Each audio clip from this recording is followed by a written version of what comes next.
ਉਹ ਭਾਈ ਜਿਹੜਾ ਇਹ ਮੰਗੇ ਵਾਲੀ ਇਹ ਸੰਤ ਤੇ ਨਾ ਜਿਨ੍ਹਾਂ ਨੂੰ ਕਹਿੰਦੇ ਨੇ ਉੱਤਰਦੇਵ, ਇਹ ਸੰਤ ਕੋਈ ਛੋਟੀ ਚੀਜ਼ ਨਹੀਂ ਸੀਗੇ, ਇਹ ਬੜੇ ਪਹੁੰਚੇ ਵੇ ਸੰਤ ਤੇ। ਇਹਨਾਂ ਦਾ ਪਿੰਡ ਸੀ ਮਾਮਤਪੁਰ, ਮੰਗਿਆਲ ਝਿੜੀ ਚ ਤਾਂ ਇਹ ਰਹਿਣ ਲੱਗੇ ਤੇ ਬਾਅਦ ਚ ਆ ਕੇ ਇਹ ਪਹਿਲਾਂ ਆਪਦੇ ਪਿੰਡ ਇਹ ਸੀਰੀ ਰਲਦਾ ਹੁੰਦਾ, ਜ਼ਿਮੀਦਾਰ ਦੇ ਘਰ ਦਾ ਇਹਦਾ ਜਨਮ ਹੈ।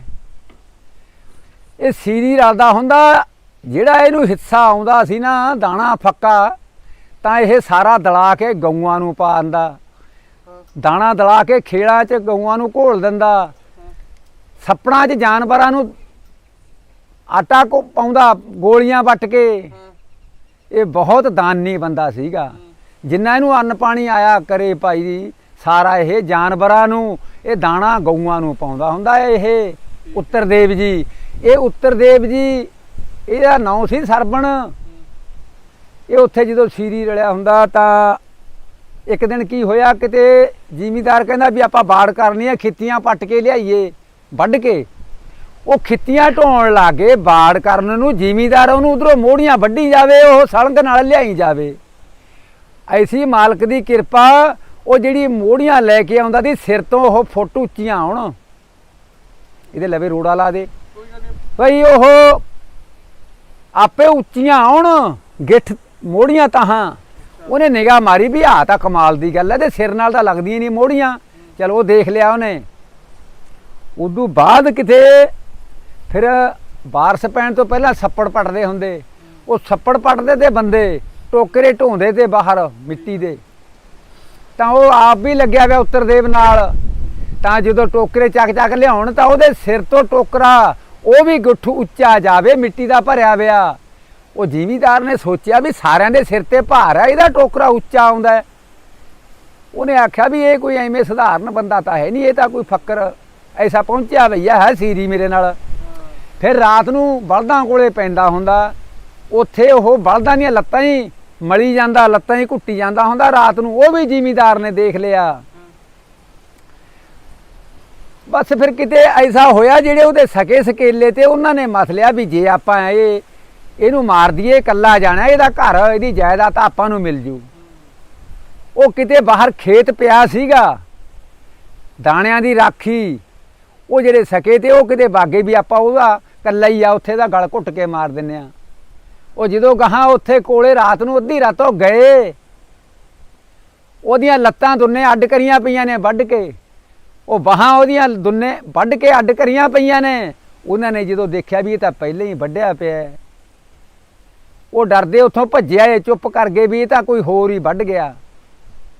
ਉਹ ਤੜਕਿਓਂ ਡੰਗਰਾਂ ਨੂੰ ਕੱਖ ਪਾਉਂਦਾ ਫਿਰੇ।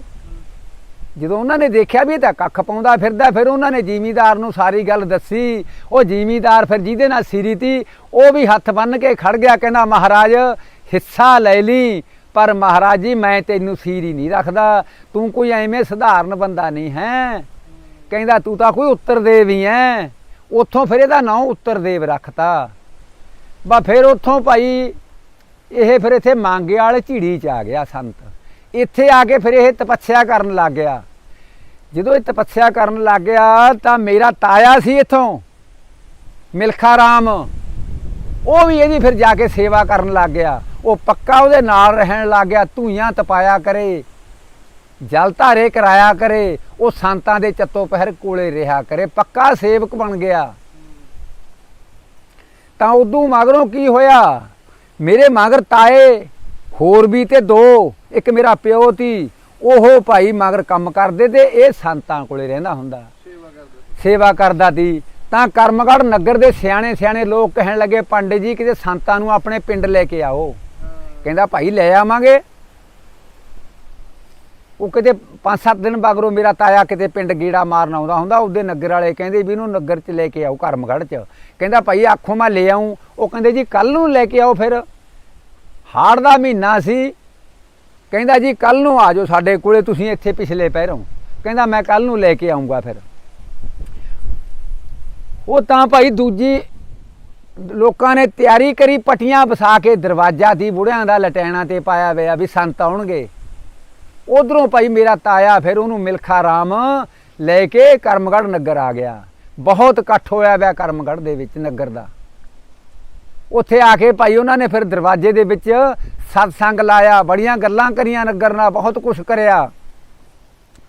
ਤਾਂ ਉੱਥੇ ਬੁੜੀਆਂ ਦੇ ਵਿੱਚ ਇੱਕ ਮਾਮਤਪੁਰ ਦੀ ਬੁੜੀ, ਇਹ ਮਿਲਖਾ ਰਾਮ ਦੇ ਗਮਾਂਡ ਵਿਆਹੀ ਵੀ ਤੀ, ਜਿਹੜੀ ਹਰਨਾਮ ਦੀ ਮਾਂ ਤੀ, ਰੋਲੂ ਬੁੜੇ ਨੂੰ ਵਿਆਹੀ ਵੀ ਤੀ ਬੁੜੀ, ਉਹ ਮਾਮਤਪੁਰ ਦੀ ਤੀ, ਉਹ ਵੀ ਕੋਲੇ ਬੈਠੀ ਐ।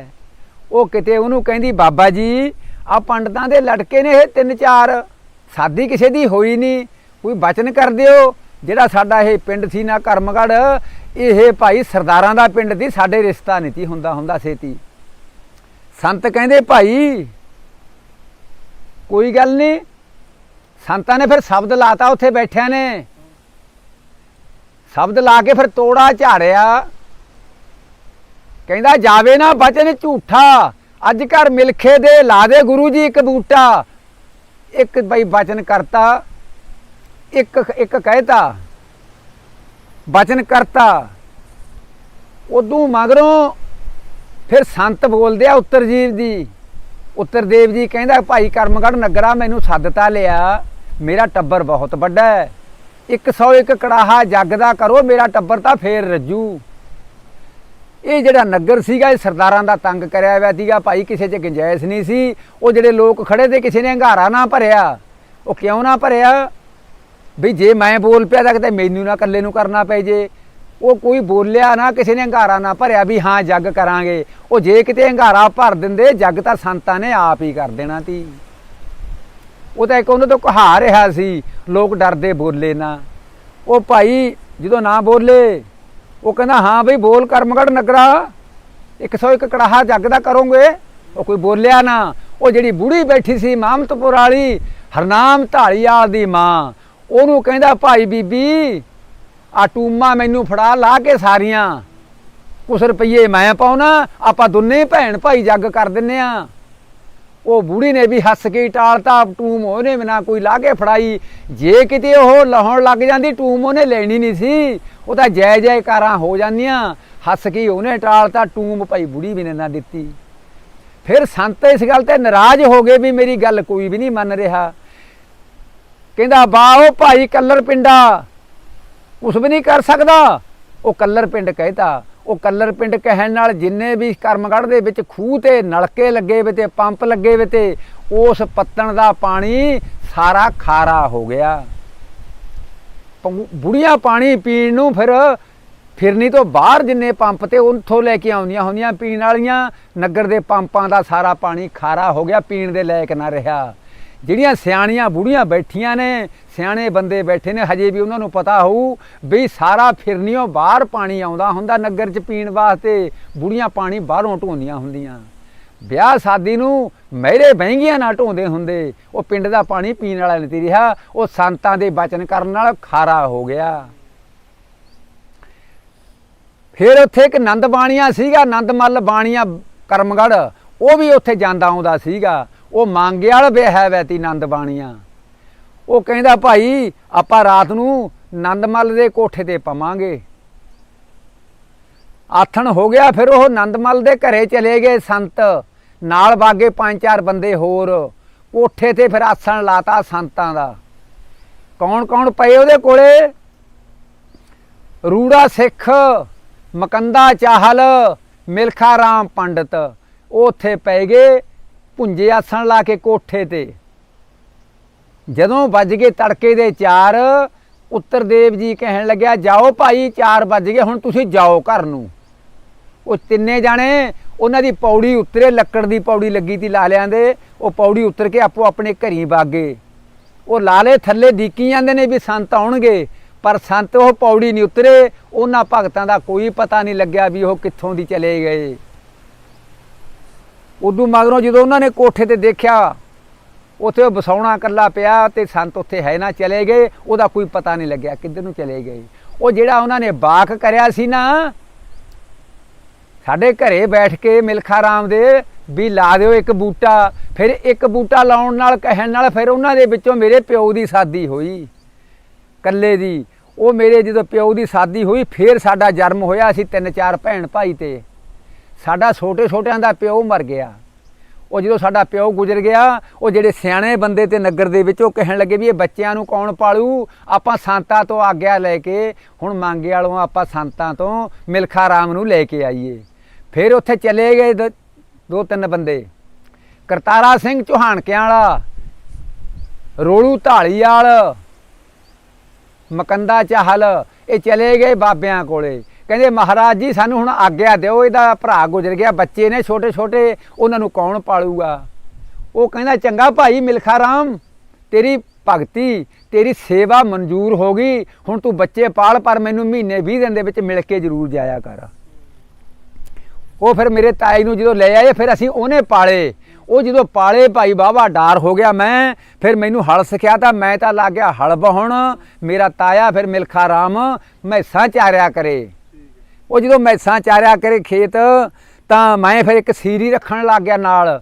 ਮੇਰੇ ਨਾਲ ਸੀਰੀ ਹੁੰਦਾ ਇੱਕ ਮੁੰਡਾ ਕਿਹੜਾ ਸੀ, ਵਿਹੜੇ ਵਾਲੇ ਭਜਨੇ ਦਾ, ਜਿਹਨੂੰ ਮਿੰਦਾ ਕਹਿੰਦੇ ਨੇ, ਮਿੰਦਰ। ਉਹ ਅਸੀਂ ਉੱਥੇ ਖੇਤ ਕੰਮ ਕਰਿਆ ਕਰੀਏ, ਉਹ ਮੈਸਾਂ ਚਾਰਦਾ ਫਿਰਦਾ ਸੀ। ਸਾਡੇ ਨਾਲ ਲੱਗਮਾ ਇੱਕ ਗੁਰਦੇਵ ਚਾਹਲ ਦਾ ਖੇਤ ਸੀ, ਉੱਥੇ ਇੱਕ ਬੇਰੀ ਖੜੀ ਤੀ। ਉਹ ਗੁਰਦੇਵ ਚਾਹਲ ਦੇ ਖੇਤ 'ਚ ਬੇਰੀ ਖੜੀ ਤੀ। ਉਹ ਕਿਤੇ ਗੇੜਾ ਮਾਰਨ ਆਇਆ ਗੁਰਦੇਵ ਸਿੰਘ, ਉਹਨੂੰ ਕਹਿੰਦਾ ਗੁਰਦੇਵ ਸਿਆ ਬੇਰੀ ਵੇਚ ਲੈ ਮੈਨੂੰ। ਮਿਲਖਾ ਰਾਮ ਕਹਿੰਦਾ, ਉਹ ਕਹਿੰਦਾ ਪੰਡਿਤ ਜੀ ਤੈਂ ਬੇਰੀ ਇਹ ਕੀ ਕਰਨੀ ਹੈ, ਇਹ ਤਾਂ ਕਿਸੇ ਕੰਮ ਵਾਲੀ ਤਾਂ ਹੈ ਨਹੀਂ। ਉਹ ਕਹਿੰਦਾ ਮੈਂ ਵੀ ਭਾਈ ਇਹ ਲੱਕੜਾਂ ਆਪਦੀ ਚੀਖਿਆ ਖਾਤਰੀ ਲੈਣੀਆਂ ਨੇ, ਬੇਰੀ ਪੱਟ ਕੇ ਸੁੱਕ ਜੂ। ਮੇਰਾ 1 ਸਾਲ ਰਹਿ ਗਿਆ, ਮੇਰੀ 1 ਸਾਲ ਨੂੰ ਮੌਤ ਹੋ ਜਾਣੀ ਹੈ। ਮਿਲਖਾ ਰਾਮ ਕਹਿੰਦਾ ਵੀ ਉਹ ਉਦੋਂ ਨੂੰ ਸੁੱਕ ਜੂ। ਉਹ ਕਹਿੰਦਾ ਪੰਡਿਤ ਜੀ ਤੁਹਾਨੂੰ ਪਤਾ ਹੈ? ਕਹਿੰਦਾ ਹਾਂ ਮੇਰੀ ਮੌਤ ਦਾ ਮੈਨੂੰ ਪਤਾ ਹੈ, ਮੈਨੂੰ ਤਾਂ ਐਂ ਵੀ ਪਤਾ ਹੈ ਵੀ ਕਿਹੜੇ ਦਿਨ ਮੇਰੀ ਮੌਤ ਹੋਣੀ ਹੈ। ਉਹ ਕਹਿੰਦਾ ਵੀ ਫਿਰ ਜੇ ਤਾਂ ਇਸ ਕੰਮ ਨੂੰ ਲੈਣੀ ਆ, ਮੈਂ ਤੈਨੂੰ ਬੇਰੀ ਨਹੀਂ ਵੇਚਦਾ, ਇਹ ਬੇਰੀ ਤੇਰੀ ਆ, ਪੱਟ ਲੈ, ਮੈਂ ਕੋਈ ਪੈਸਾ ਨਹੀਂ ਲੈਂਦਾ। ਉਹ ਗੁਰਦੇਵ ਚਾਹੜ ਨੇ ਫਿਰ ਬੇਰੀ ਮਿਲਖਾ ਰਾਮ ਨੂੰ ਪੁਨਰਥੀ ਦੇਤੀ ਵੀ ਜੇ ਤਾਂ ਚੇਖਾ ਖਾਤਰ ਲੈਣੀ ਹੈ। ਉਹ ਸਾਨੂੰ ਕਹਿੰਦਾ ਵੀ ਉਹ ਬੇਰੀ ਲੈ ਲਈ, ਉਹਨੂੰ ਪੱਟ ਲਿਆਓ ਕੱਲ੍ਹ ਨੂੰ। ਮੈਂ ਕਿਹਾ ਪੱਟ ਲਾਂਗੇ। ਅਸੀਂ ਦੂਸਰੇ ਦਿਨੋਂ ਭਾਈ ਉਹ ਬੇਰੀ ਪੱਟ ਕੇ ਸਿੱਟ ਲਈ। ਉਦੋਂ ਅਗਲੇ ਦਿਨ ਉਹ ਮੈਸਾਂ ਚਾਰਦੇ ਚਾਰਦੇ ਕੋਲੇ ਆ ਕੇ ਫਿਰ ਉਹ ਮਿਣ ਕੇ ਸੋਟੀ ਨਾਲ ਮੁੱਛ ਲਵਾਏ, ਡਾਹਣਿਆਂ ਦੇ ਟੰਬੇ ਟੌਲ ਬਣਵਾਏ। ਕਹਿੰਦਾ ਵੀ ਇਹ ਸਾਰੀ ਰੇਹੜੀ ਭਰ ਲਓ। ਉਹ ਦੂਸਰੇ ਦਿਨੋਂ ਫਿਰ ਉਹਨੇ ਕੋਲੇ ਖੜ ਕੇ ਸਾਰੀ ਬੇਰੀ ਵਢਾ ਕੇ, ਮੋੜੀਆਂ ਤਾਂ ਅਸੀਂ ਉੱਥੇ ਸੜਤੀਆਂ, ਫਿਰ ਟੰਬਾ ਟੌਲ ਜਿੰਨੀ ਲੱਕੜ ਦੀ ਤਾਂ ਉਹ ਰੇਹੜੀ 'ਚ ਲੱਦ ਲਈ। 18-20 ਮਣ ਲੱਕੜ ਸੀਗੀ। ਸਾਨੂੰ ਕਹਿੰਦਾ ਬਾਹਰਲੇ ਘਰੇ ਐਸ ਕੰਧ ਨਾਲ ਲਾ ਦਿਓ, ਸੁੱਕ ਜੂ, ਸਾਲ ਭਰ ਰਹਿ ਗਿਆ ਮੇਰਾ ਮਰਨ ਦਾ। ਅਸੀਂ ਆਖਿਆ ਤੈਨੂੰ ਪਤਾ ਹੈ? ਕਹਿੰਦਾ ਹਾਂ ਪਤਾ ਹੈ। ਅਸੀਂ ਯਕੀਨ ਨਹੀਂ ਸੀ ਮੰਨਦੇ ਗੱਲ ਦਾ। ਉਹ ਭਾਈ ਅਸੀਂ ਲਿਆ ਕੇ ਲਾਤੀ, ਅਸੀਂ ਆਪਦਾ ਕੰਮ ਕਰਦੇ ਰਹੇ। ਸਾਲ ਹੌਲੀ ਹੌਲੀ ਲੰਘ ਗਿਆ। 1 ਮਹੀਨਾ ਰਹਿ ਗਿਆ। ਜਦੋਂ 1 ਮਹੀਨਾ ਰਹਿ ਗਿਆ, ਸਾਨੂੰ ਕਹਿੰਦਾ ਵੀ ਐਂ ਕਰਿਓ, ਮੇਰਾ 1 ਮਹੀਨਾ ਰਹਿ ਗਿਆ, ਕਹਿੰਦਾ ਇਹ ਜਿਹੜੀ ਲੱਕੜਾ ਸਾਰੀ ਲੈ ਜਾਓ ਸਿਵਿਆਂ 'ਚ, ਘਰੇ ਨਾ ਰੱਖਿਓ। ਮੈਂ ਕਿਹਾ ਕੋਈ ਨਹੀਂ, ਇਸ ਤਰ੍ਹਾਂ ਹੀ ਕਰਾਂਗੇ। ਹੌਲੀ ਹੌਲੀ ਜੀ ਦਿਨ 5 ਰਹਿ ਗਏ।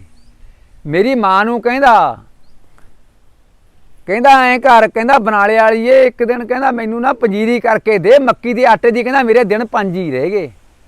ਅਸੀਂ ਕੋਲੇ ਬੈਠੇ ਤੇ ਅਸੀਂ ਹੱਸਣ ਲੱਗ ਗਏ। ਅਸੀਂ ਕਿਹਾ ਤਾਇਆ ਪੰਜੀਰੀ ਕਰਾ ਲੈ, ਤੂੰ ਮਰਨ ਦਾ ਕਿਉਂ ਬਹਾਨਾ ਲਾਉਣਾ ਹੈ, ਹਜੇ ਤੈਨੂੰ ਕੀ ਹੁੰਦਾ ਹੈ? ਕਹਿੰਦਾ ਨਹੀਂ ਭਾਈ ਮੇਰੇ 5 ਦਿਨ ਹੀ ਰਹਿ ਗਏ।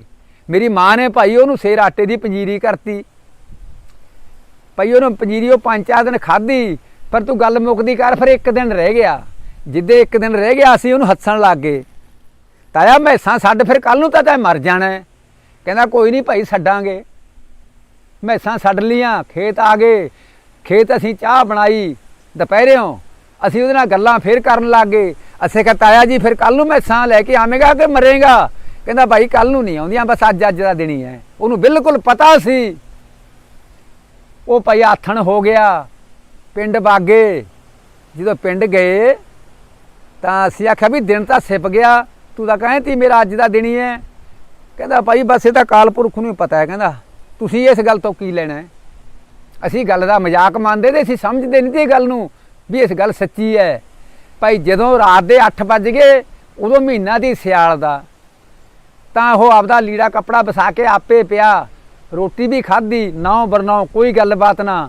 ਅੱਧੇ ਘੰਟੇ ਤੋਂ ਬਾਅਦ ਭਾਈ ਉਹਦੀ ਜ਼ਬਾਨ ਤਤਲਾ ਗਈ। ਉਹ ਜਦੋਂ ਮੈਂ ਇਹਨੂੰ ਦੁੱਧ ਦੀ ਘੁੱਟ ਫੜਾਉਣ ਗਿਆ ਨਾ, ਜ਼ਬਾਨ ਤਤਲਾ ਗਈ। ਉਹ ਜਮਾ ਠੀਕ, ਦੁੱਧ ਫੜਿਆ, ਪੀ ਲਿਆ। ਮੈਨੂੰ ਕਹਿੰਦਾ ਐਂ ਕਰੀ ਤੂੰ ਅੱਜ ਮੇਰੇ ਕੋਲੇ ਭੇਜੀ ਇੱਥੇ। ਉਹ ਮੇਰੇ ਮਨ 'ਚ ਗੱਲ ਗਈ। ਮੈਂ ਕਿਹਾ ਬਈ ਸੱਚੀ ਗੱਲ ਹੋਊਗੀ, ਹੁੰਦੀ ਦੀਂਦੀ ਆ ਤਾਂ। ਅੱਜ ਵੀ ਉਹ ਬੰਦੇ ਜਿਉਂਦੇ ਨੇ। ਰੁੜਕੀ ਵਾਲਾ ਚਰਨਾ ਅਰਜਨ ਕਾ ਮੁੰਡਾ ਜਿਹੜਾ ਦੁਕਾਨ ਕਰਦਾ ਗੁਮਰਾ ਕਹਿੰਦੇ ਨੇ ਜਿਹਨੂੰ, ਗੁਮਰਾ, ਉਹ ਸਾਡੇ ਗਵਾਂਢ ਦੀ। ਮੈਂ ਕਿਹਾ ਯਾਰ ਮੇਰੇ ਕੋਲੇ ਆ ਜਾਓ, ਮੈਂ ਕਿਹਾ ਉੱਥੇ ਪਵਾਂਗੇ ਮੇਰੇ ਤਾਏ ਕੋਲੇ। ਉਹ ਦੁੰਨਾਂ ਨੂੰ ਮੈਂ ਕਹਿਤਾ, ਕਹਿੰਦੇ ਚੰਗਾ। ਉਹ ਵੀ ਦੁੰਨੇ ਆ ਗਏ ਰਾਤ ਨੂੰ। ਦੁੰਨੇ ਉਹ ਇੱਕ ਮੈਂ ਤੀਆ, ਤਿੰਨੇ ਅਸੀਂ ਕੋਲੇ ਪੈ ਗਏ ਉਹ ਬਜ਼ੁਰਗਾਂ ਦੇ, ਮੇਰੇ ਤਾਏ ਦੇ, ਮਿਲਖਾ ਰਾਮ ਦੇ। ਰਾਤ ਨੂੰ ਉੱਠ ਕੇ ਦੇਖ ਲਿਆ ਕਰੀਏ, ਜਮਾ ਠੀਕ ਠਾਕ, ਪਰ ਜਵਾਨ ਤਤਲਾਈ ਵੀ ਤੇ ਉਹਦੀ। ਉਹ ਜਦੋਂ ਵੱਜ ਗਏ 4, ਕਿਤੇ ਸਾਡੀ ਅੱਖ ਲੱਗ ਗਈ ਮੰਜੇ ਤੋਂ। ਉਹਨੇ ਆਪਦਾ ਭਾਈ ਵਸਾਉਣਾ ਖਿੱਚਿਆ, ਭੁੰਜੇ ਵਸਾ ਕੇ ਭੁੰਜੇ ਪੈ ਗਿਆ। ਉਹ ਜਦੋਂ ਭੁੰਜੇ ਪੈ ਗਿਆ ਤਾਂ ਉਹ ਚਰਨੇ ਨੂੰ ਪਤਾ ਲੱਗ ਗਿਆ, ਰੁੜਕੀ ਵਾਲੇ ਨੂੰ। ਉਹ ਕਹਿੰਦਾ ਓਏ ਤਾਇਆ ਭੁੰਜੇ ਪਿਆ। ਭੱਜ ਕੇ ਅਸੀਂ ਉੱਠੇ। ਅਸੀਂ ਜਦੋਂ ਉਹਨੂੰ ਚੱਕ ਕੇ ਮੰਜੇ ਤੇ ਪਾਉਣ ਲੱਗੇ, ਸਾਡੇ ਹੱਥ ਫੜ ਕੇ ਇਸ਼ਾਰਾ ਦਿੱਤਾ ਵੀ ਨਾ ਨਾ ਮੰਜੇ ਤਾਂ ਮੈਨੂੰ ਪਾਓ, ਵੀ ਮੇਰਾ ਟਾਈਮ ਆ ਗਿਆ। ਅਸੀਂ ਹਜੇ ਐਂ ਖੜ੍ਹੇ ਹਾਂ, ਸਾਡਾ ਪਰਿਵਾਰ ਵੀ ਉੱਠ ਕੇ ਆ ਗਿਆ। 4 ਵਜੇ ਤਾਂ ਅਸੀਂ 4 ਸਵੇਰੇ ਖੜ੍ਹੇ ਹਾਂ। ਬਈ ਇੱਕ ਬੁਲਬੁਲਾ ਜਾ ਮੂੰਹ ਚੋਂ ਨਿਕਲਿਆ ਝੱਗਦਾ, ਬੈਸ ਖਤਮ ਹੋ ਗਿਆ। ਆਹਾ ਹਾ ਹਾ। ਮੈਂ ਕਿਹਾ ਵੀ ਗੱਲ ਤਾਂ ਵਾਕਈ ਪੱਕੀ ਹੋ ਗਈ। ਇਹ ਸੰਤਾਂ ਨਾਲ ਰਿਹਾ ਵੈਤੀ, ਇਹਨੂੰ ਸਾਰਾ ਪਤਾ ਹੈ। ਇਹੀ ਗੱਲ ਹੋ ਗਈ। ਉਹ ਮੇਰ ਭਾਈ ਜਿਵੇਂ ਜਿਵੇਂ ਮੈਨੂੰ ਉਹਨੇ ਕਿਹਾ ਸੀ ਮੈਂ ਉਸ ਤਰ੍ਹਾਂ ਹੀ ਕਰਿਆ। ਇੱਕ ਤਾਂ ਉਹ ਮੈਨੂੰ ਕਹਿ ਕੇ ਗਿਆ ਤੀ ਵੀ ਜਿਹੜਾ ਮੇਰਾ ਪਾਠ ਕਰਾਉਣਾ ਹੈ ਉਹ ਲੌਂਗੋਵਾਲ ਦਾ ਪੰਡਤ ਕਰੂਗਾ ਫਲਾਨਾ। ਮੈਂ ਕਿਹਾ ਉਹਦਾ ਕੀ ਪਤਾ, ਬਗਾਨੇ ਬੰਦੇ ਦਾ। ਕਹਿੰਦਾ ਆਊਗਾ। ਇੱਕ ਕਹਿੰਦਾ ਜਦੋਂ ਤੁਸੀਂ ਲੱਕੜਾਂ ਲੈ ਕੇ ਜਾਵੋਗੇ ਸਾਰੀਆਂ ਲੈ ਕੇ ਜਾਇਓ। ਇੱਕ ਮੈਨੂੰ ਕਹਿ ਕੇ ਗਿਆ ਤੀ ਵੀ ਹਰਿਦੁਆਰ ਫੁੱਲ ਪਾਈ ਮੇਰੇ, ਜੇ ਤੂੰ ਇਕੱਲਾ ਕਰਕੇ ਜਾਕੇਂਗਾ ਨਾਲ ਲੈ ਜੀ, ਪਰ ਤੂੰ ਆਪ ਫੁੱਲ ਪਾ ਕੇ ਆਈ। ਇੱਕ ਕਹਿੰਦਾ ਆਹ ਲੱਕੜ ਹੈ ਛੋਟੀ ਜੀ 4 ਕੁੰਗਲ ਦਾ ਟੋਟਾ ਮੈਨੂੰ ਲੱਕੜ ਦਾ ਦੇਤਾ, ਕਹਿੰਦਾ ਮੇਰੇ ਚਿਖਾ ਦੇ ਵਿੱਚ ਧਰ ਦਿਓ। ਉਹ ਫਿਰ ਮੈਂ ਸਾਰਾ ਕੁਛ ਉਸ ਤਰ੍ਹਾਂ ਹੀ ਕਰਿਆ ਭਾਈ। ਉਹ ਮੈਂ ਆਖਿਆ ਵੀ ਸੰਤਾਂ ਨੇ ਇਹਨੂੰ ਕਿਹਾ ਤੀ ਵੀ ਤੇਰਾ ਸੁਰਗ 'ਚ ਬਾਸਾ ਹੋ ਜੇ। ਕਹਿੰਦਾ ਬਈ ਵਾਕਈ। ਮੈਂ ਕਿਹਾ ਸੁਰਗ 'ਚ ਬਾਸਾ ਹੋ ਗਿਆ ਮਿਲਖਾ ਰਾਮ ਦਾ। ਤਾਂ ਫਿਰ ਉਦੋਂ ਮਗਰੋਂ ਇਹ ਜਿਹੜਾ ਚੂੜੂ ਬਾਬਾ ਸੀ, ਇਹ ਛੋਟੀ ਉਮਰ ਦੇ ਵਿੱਚ ਇਹ ਵੀ ਸੇਵਾ ਕਰਦਾ ਹੁੰਦਾ। ਇੱਕ ਦਿਨ ਫਿਰ ਬੁਲਾ ਕੇ ਇਹਨਾਂ ਨੂੰ ਕਿਹਾ ਸੀ, ਇੱਕ ਕੋਈ ਬਜ਼ੁਰਗ ਦੀ ਸਮਾਧਾਂ ਵਾਲਿਆਂ ਦਾ, ਕਹਿੰਦਾ ਵੀ ਤੁਹਾਡੀ ਭਗਤੀ ਮਨਜ਼ੂਰ ਹੋ ਗਈ, ਕਹਿੰਦਾ ਵੀ ਮੰਗੋ ਜੋ ਕੁਛ ਮੰਗਦੇ ਹੋ। ਇਹ ਚੂੜੂ ਬਾਬਾ ਕਹਿੰਦਾ ਜੀ ਮੈਂ ਤਾਂ ਬਸ ਸੇਵਾ ਹੀ ਕਰਦਾ, ਸੰਤੋ ਤੁਹਾਡੀ ਜੱਗ ਕਰਨੇ ਨੇ। ਕਹਿੰਦਾ ਜਾ ਭਗਤਾ ਫਿਰ ਗੀਜਾ ਮੇਰਾ ਚੱਲੂ, ਜੱਗ ਤੈਂ ਕਰਨੇ ਨੇ, ਚੱਲੀ ਜਾਣਗੇ, ਕੋਈ ਪਤਾ ਹੀ ਨਹੀਂ ਲੱਗਣਾ। ਜੈ ਜੈਕਾਰਾਂ ਨੇ ਅੱਜ ਵੀ ਚੂੜ ਸਿਉਂ ਦੇ ਮੰਦਿਰ 'ਚ। ਸਮਾਧਾਂ ਵਾਲੇ ਨੂੰ ਕਹਿੰਦੇ ਜਾਓ ਭਾਈ, ਕਹਿੰਦਾ ਦਿਨ ਦੁੱਗਣੀ ਰਾਤ ਚੌਗਣੀ ਤਰੱਕੀ ਹੋਊ ਸਮਾਧਾਂ ਦੀ। ਅੱਜ ਉੱਥੇ ਵੀ ਜੈ ਜੈਕਾਰ ਹੈ। ਇਹ ਮਿਲਖਾ ਰਾਮ ਨੇ ਇਹ ਗੱਲ ਕਹੀ ਸੀ, ਕਹਿੰਦਾ ਜੀ ਮੇਰੇ ਧੀ ਪੁੱਤ ਤਾਂ ਕੋਈ ਹੈ ਹੀ ਨਹੀਂ, ਮੈਂ ਤਾਂ ਬੱਚੇ ਪਾਲਦਾ ਭਾਈ ਦੇ, ਆਪਣਾ ਦਾ ਸੁਰਗ 'ਚ ਵਾਸਾ ਹੋਵੇ। ਕਹਿੰਦਾ ਜਾ ਭਾਈ ਤੇਰਾ ਸੁਰਗ 'ਚ ਵਾਸਾ ਹੋਊ ਮਿਲਖਾ ਰਾਮ। ਅੱਜ ਉਹ ਮਿਲਖਾ ਰਾਮ ਦਾ ਸੁਰਗ 'ਚ ਵਾਸਾ ਹੀ ਆ ਭਾਈ। ਇਹ ਤਿੰਨੇ ਗੱਲਾਂ ਮੈਂ ਅੱਖੀਂ ਦੇਖ ਕੇ, ਇਹ ਮੈਂ ਬਿਲਕੁਲ ਸਬੂਤ ਹੈ ਮੇਰੇ ਕੋਲੇ। ਇਹ ਜਿਹੜੇ ਸਿਆਣੇ ਬੰਦੇ ਨੇ ਨਾ ਹਜੇ ਵੀ ਬੈਠੇ ਨੇ ਵੀ ਇਹ ਗੱਲ ਸੱਚ ਹੈ ਕਿ ਝੂਠ ਹੈ। ਮਿਲਖਾ ਰਾਮ ਕਰਮਗੜ੍ਹ ਮਿਲਖਾ ਰਾਮ ਕੇ ਘਰੇ ਇੱਕ ਦਿਨ ਆ ਕੇ ਸਤਸੰਗ ਲਾਇਆ ਸੀ। ਇਹ ਬਿਲਕੁਲ ਗੱਲ ਸੱਚੀ ਹੈ ਭਾਈ। ਵਾਹਿਗੁਰੂ ਜੀ ਕਾ ਖਾਲਸਾ, ਵਾਹਿਗੁਰੂ ਜੀ ਕੀ ਫਤਿਹ।